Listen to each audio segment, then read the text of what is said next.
à tous, j'espère que vous allez bien. Je suis absolument ravie de vous retrouver aujourd'hui dans cette nouvelle vidéo qui va être une vidéo un petit peu 2 en 1, puisque dans un premier temps je vais vous faire un update lecture dans lequel je vais vous donner mon avis sur mes 5 derniers livres lus, et dans un second temps je vous ferai la deuxième partie du concours des 3000 abonnés de la chaîne, donc surtout restez bien jusqu'à la fin de la vidéo pour avoir toutes les informations en votre possession. Dans cette vidéo je commencerai par vous donner mon avis sur Incarnatis. Je vous parlerai ensuite du tome 4 de Charlie Davidson, puis je vous dirai ce que j'ai pensé de la conclusion apportée à Never Never. On parlera ensuite du tome 2 des Étoiles de Noshead, et je terminerai mon update lecture en vous disant ce que j'ai pensé du premier tome de Phobos. Le premier livre dont je vais vous parler aujourd'hui, c'est donc Incarnatis, qui est le premier tome d'une trilogie de science-fiction transmédia qui est écrit par Marc Frachet et qui m'a été proposé courant décembre par les éditions ACCI Entertainment, qui est une toute petite maison d'édition française spécialisée justement dans la lecture transmédia. Alors Transmédia Kezako, c'est tout simplement un livre qui a une espèce de réalité augmentée, dans le sens où à l'intérieur de cette lecture on a plein de QR codes comme celui-ci à scanner soit à l'aide de son téléphone portable, soit à l'aide d'une tablette, et qui permettent d'accéder à des contenus additionnels. Donc ces contenus, ça peut être soit de la musique, soit des images, soit des récits audio qui sont tout simplement interprétés par des comédiens. On a à peu près 16 QR codes à scanner tout au long de la lecture. J'ai trouvé que c'était un bon chiffre, c'est à la fois ni trop peu, c'est vraiment le juste milieu.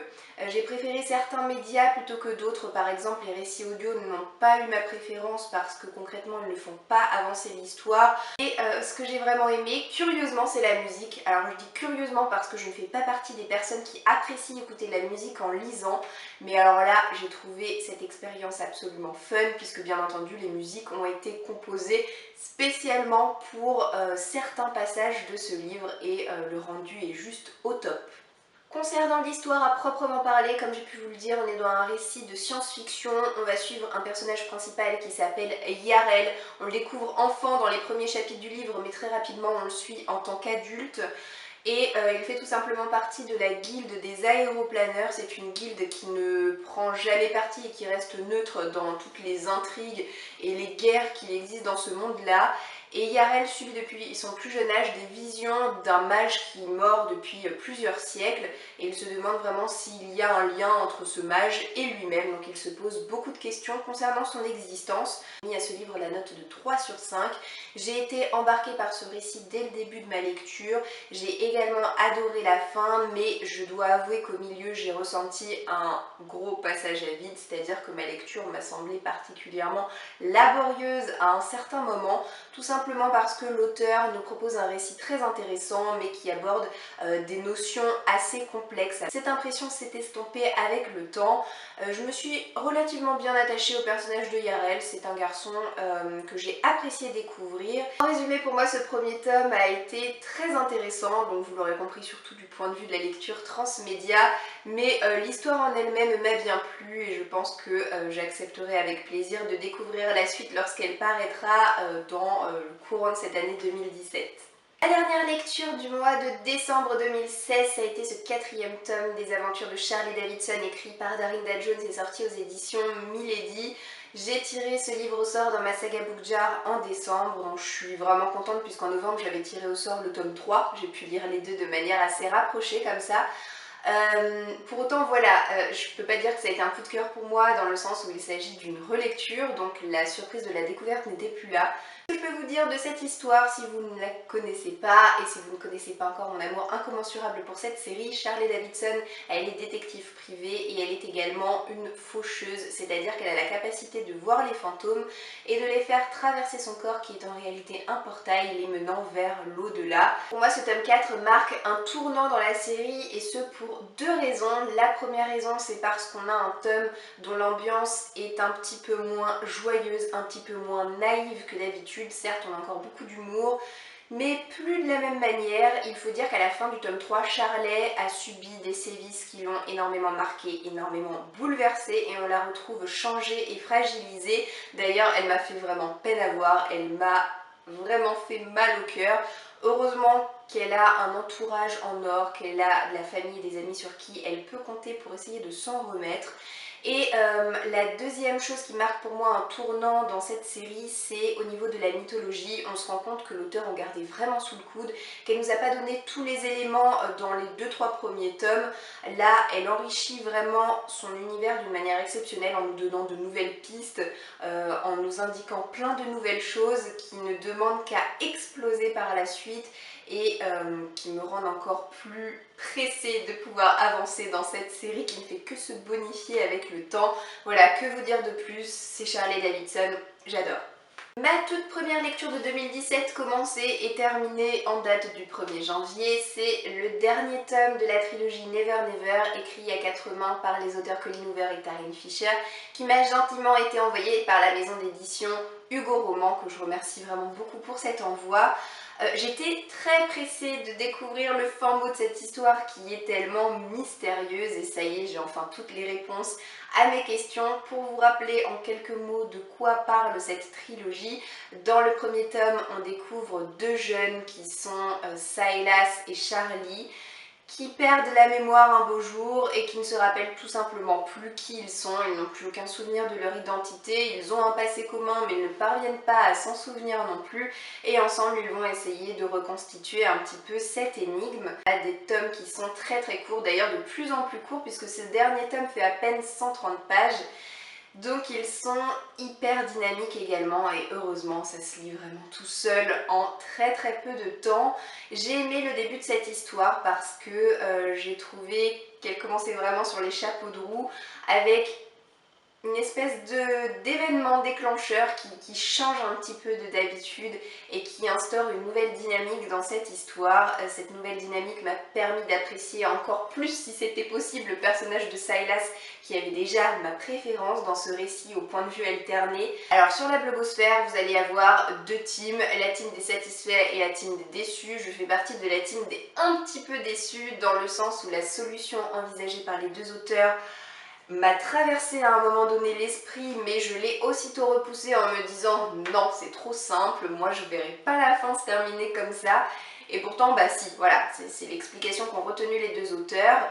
Je ne vous dirai bien entendu absolument rien concernant cette fin, si ce n'est que au final elle est assez romantique et philosophique, donc elle se justifie tout à fait et je pense que il y aura plus de personnes qui seront satisfaites par cette fin que d'insatisfaits. Et je vais vous redonner pour terminer le même conseil que je vous ai donné lorsque je vous ai parlé du tome 2. Si vous décidez à plonger dans cette trilogie, par pitié marathonnez-vous ces 3 tomes parce qu'ils sont tellement courts que vous auriez bien tort à mon avis de faire des pauses entre chacun d'entre eux, surtout que la fin toujours appelle la suite, hein. Et en quelques heures à peine, vous pourriez voilà, venir à bout de ces livres qui sont très courts et somme toute très plaisants et addictifs. Je ne vous ai pas donné ma note, mais contrairement aux deux premiers tomes auxquels j'ai mis la note de 4 sur 5, cette conclusion est un 3 sur 5 pour moi. Je me suis ensuite lancée dans les étoiles de Noce Aide, le tome 2 qui s'appelle Rivalité, qui est écrit par Sophie Jomain et sorti aux éditions J'ai lu. Alors j'ai fait cette lecture en lecture commune avec Bénédicte du blog Un Monde Livresque. Et on ne possède pas du tout la même édition, je possède la plus récente, donc celle de chez J'ai lu, tandis qu'elle, elle possède un grand format qui vient, je pense, des éditions France Loisirs. Et quand on s'est lancé dans cette LC, on s'est très rapidement rendu compte qu'il y avait un gros souci parce que non seulement la mise en page des chapitres a complètement changé, mais ça, à la limite, ce n'est rien par rapport au fait que le texte a changé d'une édition à une autre. Donc en fait, on s'est retrouvé à lire la même histoire, mais un texte complètement différent. Ce qui est assez perturbant, je dois dire, et pour avoir comparé plusieurs passages de cette histoire, on a pu se rendre compte que mon édition semble être un petit peu plus dynamique que la sienne, ce qui peut paraître logique dans le sens où je possède l'édition la plus récente, donc le texte a été remanié, voilà, de sorte qu'il soit un petit peu plus fluide à lire. Concernant cette histoire, donc, qui est un récit fantastique pour la jeunesse, on est dans un univers somme toute assez classique avec une histoire de loup-garou. On découvrait dans le premier tome une jeune fille qui s'appelle Anna qui part vivre en Écosse avec ses parents et qui va tomber amoureuse d'un jeune homme qui s'appelle Lace. Dans ce tome 2, elle va le suivre à la fac de St Andrews. Donc Lace poursuit sa scolarité tandis que Anna vient de s'inscrire en première année de licence d'histoire. Elle va découvrir l'univers de la fac, le bizutage, la colocation, donc ça fait beaucoup de changements pour elle, mais elle s'acclimate vraiment bien à tout ça. D'ailleurs le fantastique fait maintenant partie intégrante de sa vie, ça n'a pas l'air de plus la choquer que ça, ce qui m'a bien plu. Voilà, je l'ai trouvé un petit peu moins naïve que dans le premier tome. Et j'aime toujours autant le couple qu'elle forme avec Lace qui est somme toute tout mignon. L'écriture de l'auteur se lit très facilement, c'est un récit qui est très fluide. Donc jusque là, j'ai l'air de vous dire plein de choses positives, si ce n'est le fait que j'ai levé les yeux au ciel au moins 36 000 fois pendant cette lecture, dans le sens où je lui reproche la même chose qu'au premier tome, c'est-à-dire un côté hyper prévisible. Avec Bénédicte, on n'a pas arrêté de s'envoyer des messages en se disant « regarde, il va se passer ça » et effectivement, il se passait ce qu'on avait prévu, tout simplement parce qu'on voyait arriver à 10 km à la ronde, l'auteur arrivait avec ses gros sabots, ce qui fait que ça nous a un petit peu gâché le plaisir de la lecture. Mais je dois quand même mentionner que la fin, quant à elle, bonne surprise, était complètement imprévisible. On ne l'a absolument pas vu venir, ce qui m'a personnellement donné envie de poursuivre, ce qui m'a encouragée à me commander la suite sur Amazon. J'avais déjà dit que ça allait s'améliorer dans ce tome 2, mais enfin il a quand même fallu que j'attende les 50 dernières pages pour me rendre compte que ça s'améliorait. Donc j'espère que ça va pas me refaire cet effet là dans le tome 3, on verra bien, quoi qu'il en soit pour le moment c'est un 3 sur 5. Et le dernier livre que j'ai à vous présenter aujourd'hui c'est Phobos, le tome 1 écrit par Victor Dixon et sorti dans la collection R de Robert Laffont. C'est le tout premier tome de ma pile à lire hivernale que j'ai pu lire sur vos conseils et en suivant vos votes tout simplement, puisque c'est vous qui avez choisi parmi les 10 livres que je vous avais présentés dans une ancienne vidéo pour que je lise ce tome-ci cet hiver. Donc voilà, c'est chose faite, je suis maintenant au courant de ce qu'est Phobos. J'avais eu un beau coup de cœur pour le tome 2 de Animal du même auteur, donc je me demandais si j'allais faire partie des personnes également conquises par Phobos. Oui, la magie a opéré, non, je n'ai pas eu de coup de cœur.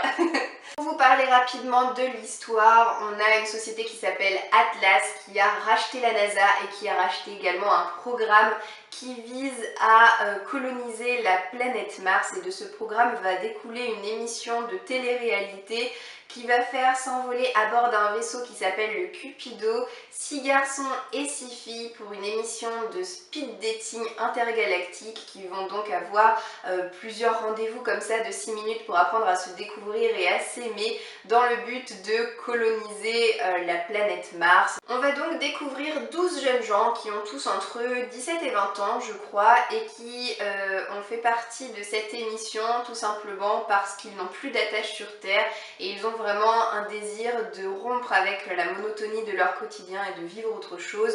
J'ai trouvé ces jeunes quasiment tous attachants, mis à part une ou deux figures qui m'ont un petit peu énervée. Je me suis relativement bien attachée à eux et surtout à l'héroïne qui s'appelle Léonore, qui est une rouquine, une française, qui a un caractère assez intéressant à suivre je dois dire, et qui a un passé pas très sympathique à l'image des 11 autres candidats. Bien souvent avec les récits de Victor Dixon, on a un système narratif assez original puisque là on est à la fois dans le champ à suivre l'héroïne ainsi que les autres candidats de la télé-réalité, et on découvre aussi le contre-champ, c'est-à-dire l'équipe qui est restée au sol, donc l'équipe de réalisateurs et de coachs, et c'est à ce moment-là qu'on se rend compte qu'il y a un gros complot, une énorme menace qui pèse sur les candidats. Malheureusement j'ai trouvé qu'on découvrait la nature de cette menace trop tôt dans le récit, c'était un petit peu dommage, j'aurais préféré que l'auteur fasse un petit peu plus monter la pression de ce niveau-là. J'ai vraiment bien apprécié également l'équipe qui était au sol, puisqu'on a